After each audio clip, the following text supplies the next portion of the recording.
ابھی حال ہی میں ایک بہت بڑی خبر سامنے آئی تھی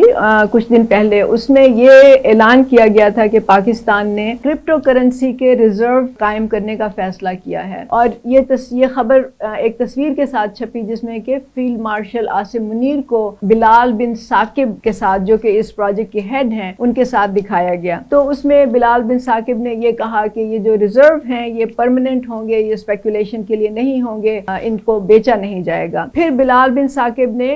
2025 کی جو کرپٹو کرنسی کی کانفرنس تھی لاس ویگس میں امریکہ میں, جو کہ ایک شہر ہے, وہاں پہ یہ منعقد ہوئی, اور اس میں انہوں نے پاکستان کو ریپرزینٹ کیا. اس میں مجھے تھوڑی سی ہنسی بھی آئی کیونکہ لاس ویگس جو ہے وہاں پہ جوئے کے بڑے بڑے سینٹر ہیں, مطلب وہاں پہ بڑے بڑے ہوٹلز ہیں جس میں کہ مختلف طریقوں سے جوا کھیلا جاتا ہے. اور کرپٹو کرنسی جو ہے وہ ابھی تک اس کے بارے میں کافی نیگیٹو تاثرات ہیں لوگوں میں, یا منفی خیالات ہیں کہ اس کو بھی اسپیکولیشن کے لیے استعمال کیا جاتا ہے, یا آپ بہت امیر ہو جاتے ہیں یا بہت غریب ہو جاتے ہیں, آپ بہت سے پیسے ایک دم سے بنا سکتے ہیں یا ایک دم سے بہت سے پیسے لوز کر سکتے ہیں. بہرحال بلال بن ثاقب کا کہنا یہ تھا کہ دس از اے رانگ پرسیپشن جو لوگوں کے ذہنوں میں ہے, اور خدا کرے ایسا ہی ہو. جب وہ کانفرنس ہوئی تو اس میں بلال بن ثاقب نے بہت اچھی باتیں کی, اور انہوں نے بہت سے فائدے بتائے اس پروگرام کے. بلکہ اس کے لیے تو حکومت پاکستان نے 2000 میگا واٹ کی جو بجلی ہے وہ بھی مختص کی ہے, کیونکہ یہ جو پورا پروجیکٹ ہے اس پہ بہت زیادہ بجلی خرچ ہوتی ہے. اب عام پاکستانی جو ہیں ان کو شاید کرپٹو کرنسی کا, بٹ کوائن کا, مائننگ کا, یہ سارا ان کے لیے الفاظ شاید ان کی کوئی مطلب معنی نہیں رکھتے, لیکن میرا خیال ہے کہ ان کو سمجھنا چاہیے اور سیکھنے کی ضرورت ہے, کیونکہ لگتا ہے کہ یہ ایک بہت بڑا آگے آنے والے دنوں میں ایک پروجیکٹ ہوگا. پی ٹی آئی والوں کا تو یہ رویہ تھا کہ ان کو تو ہر چیز میں کیڑے نکالنے کی عادت ہے, اور ہر چیز میں وہ صرف اپنا سیاسی ایجنڈا لے کے چلتے ہیں, اپنا ہی جو ان کا سیاسی موقف ہوتا ہے اس کو آگے بڑھاتے ہیں. تو وہ عاصم منیر پہ تنقید کر رہے تھے, اور وہ کہہ رہے تھے کہ ان کی کیا ضرورت تھی, اس میں اس کا کیا دخل عمل ہے. بہرحال ہم اس سے آگے کی بات کرتے ہیں. تو اس میں بلال بن ثاقب نے کہا کہ اس کے لیے لیگل فریم ورک تیار کیا جائے گا, جو کہ ظاہر ہے کہ بہت اہم ہے اور ضروری ہے اگر اس راستے پہ ہم نے چلنا ہے تو. اور پھر انہوں نے کہا کہ پاکستان میں ینگ جنریشن ہے, مطلب یوتھ ہے, اس کی تعداد جو ہے پاکستان کی آبادی کا 70% ہے, وچ از ٹرو. اور اس یوتھ کو ہم نے, اس کی انرجی کو, اس کی انوویشن کو, ان کی صلاحیتوں کو ہم نے استعمال کرنا ہے, اور اس پورے پروجیکٹ سے یوتھ کے لیے اپرچونٹیز کریٹ ہوں گی. اگر تو یہ بات صحیح ہے تو ہمیں خوشی ہے, لیکن اس کے پیچھے اس اسٹیٹمنٹ کے جواب میں بہت سے سوال بھی اٹھتے ہیں. انہوں نے یہ بھی کہا کہ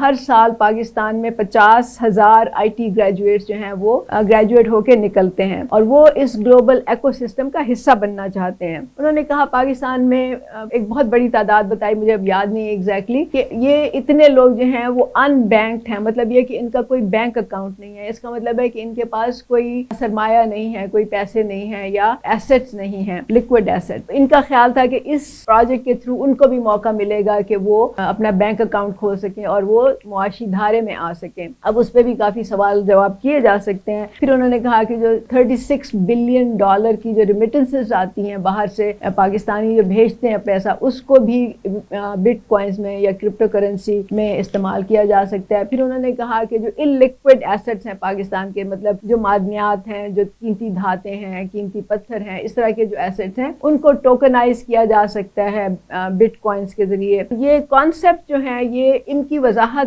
انہوں نے نہیں کی, اور ظاہر ہے کہ ان کے پاس اتنا ٹائم بھی نہیں تھا کہ وہ اس تفصیل میں جاتے, لیکن اس سے سوال بہت اٹھتے ہیں جس پہ ہم ابھی بات کریں گے. پھر انہوں نے یہ کہا کہ اس سے ہم جو ہے پاکستان کی جو اکانومی ہے اس کو ڈیجیٹائز کرنے کی طرف جائیں گے, اور اس سے حکومت کی پرفارمنس بہتر ہوگی, جو کہ میرے خیال میں یہ بات صحیح ہے, کیونکہ اکانومی کو ڈیجیٹائز کرنے کا مطلب یہ ہے, آئیڈیلی مطلب یہ ہونا چاہیے کہ پھر خرد برد کا سسٹم جو ہے وہ ختم ہو جائے گا, کرپشن ختم ہو جائے گی, جو انڈر دا ٹیبل ڈیلز ہوتی ہیں وہ ختم ہو جائیں گی, ٹیکس چھوٹ جو لوگ لیتے ہیں وہ ان کو نہیں ملے گی, یا اس طرح کی جو منی لانڈرنگ ہے اس کا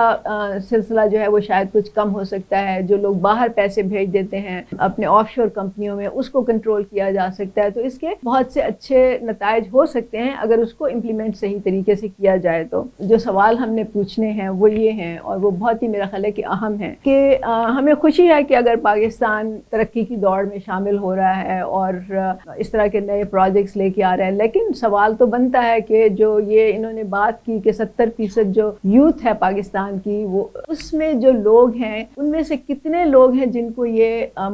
مواقع مہیا ہوں گے، کتنے لوگ ہیں جو اس کا فائدہ اٹھا سکیں گے، ان لوگوں کو اس کے مین سٹریم دھارے میں لانے کا کیا طریقہ ہوگا، ان لوگوں کو کیا فائدہ ہوگا، اور سب سے جو بڑا سوال ہے کیا اس پروجیکٹ سے پھر وہی ہوگا کہ دولت جو ہے وہ چند ہاتھوں میں جمع ہوتی جائے گی، مطلب یہ کہ نابرابری یا ان ایکوالٹی جو ہے وہ مزید زیادہ ہوگی، کچھ لوگوں کے پاس پیسہ زیادہ آتا جائے گا، یا کہ یہ اس سے ان ایکوالٹی جو ہے وہ کم ہوگی، لوگوں کو مواقع برابر کے ملیں گے، لوگوں کو یہ وسائل جو ہے وہاں تک پہنچ برابر کی ملے گی۔ تو یہ سوالات ہیں ہمارے پاس، کیونکہ جب ہم یوتھ کی بات کرتے ہیں تو یوتھ صرف وہ نہیں ہے جو کہ کالجوں سے نکلتے ہیں، جو کہ انہوں نے 50,000 IT گریجویٹس کا ذکر کیا، یوتھ وہ بھی ہے جو کہ گاؤں میں ہیں، دیہاتوں میں ہیں، وہ آپ کو شہروں میں نظر آتے ہیں، جو کہ دکانوں پہ کام کرتے ہیں، چائے خانوں میں کام کرتے ہیں، جو کہ کھیتوں میں کام کرتے ہیں، کھلیانوں میں کام کرتے ہیں، فیکٹریوں میں مزدور ہیں، کنسٹرکشن ورکرز ہیں، یہ سارے یوتھ کا حصہ ہیں۔ اس یوتھ کا کیا بنے گا؟ جس ملک میں 3 کروڑ بچے اسکول نہیں جاتے، اس یوتھ کا کیا بنے گا؟ جب ہم کوئی بھی پروجیکٹ کرتے ہیں تو ہمارا مقصد نہ صرف چند لوگوں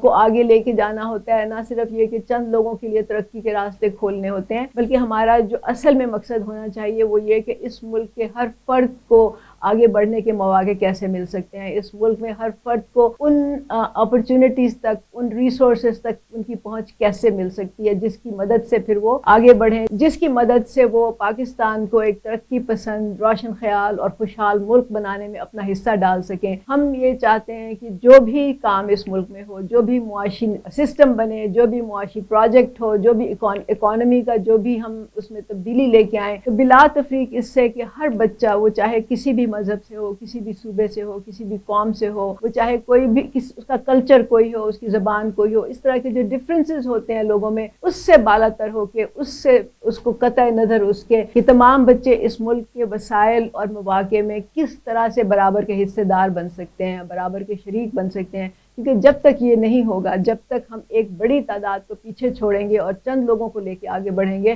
تو پاکستان ترقی نہیں کر سکتا، پاکستان خوشحال نہیں ہو سکتا، پاکستان روشن خیال نہیں ہو سکتا۔ تو یہ ہمارے سوالات ہیں جو کہ عام لوگوں کو بھی پوچھنے چاہیے، عام لوگوں کو جاننا چاہیے اور سمجھنا چاہیے کہ اس پروجیکٹ میں آخر ان کا کیا